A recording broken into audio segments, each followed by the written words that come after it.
అందరికీ నమస్కారం. 25th September Dasara శరన్నవరాత్రులలో 4వ రోజు గురువారం.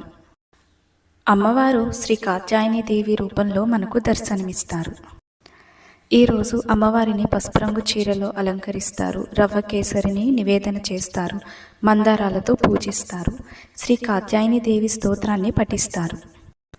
శ్రీ కాత్యాయని దేవి స్తోత్రాన్ని జపించడం వల్ల వివాహానికి సంబంధించిన అడ్డంకులు తొలగిపోతాయని, ఒక అనుకూలమైన వివాహ బంధం ఏర్పడుతుందని నమ్మకం.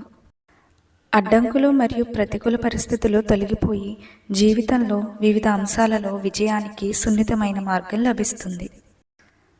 భక్తులు దుష్టశక్తులు మరియు ప్రతికూల ప్రభావాల నుండి రక్షణ పొందుతారని నమ్మకం. ఈ ఇన్ఫర్మేషన్ మీకు నచ్చితే తెలియని వారికి తప్పకుండా షేర్ చేయండి. ఈ వీడియో మీకు నచ్చితే తప్పకుండా లైక్ చేయండి. ఇలాంటి మరిన్ని వీడియోస్ కోసం సబ్స్క్రైబ్ చేయడం మర్చిపోకండి.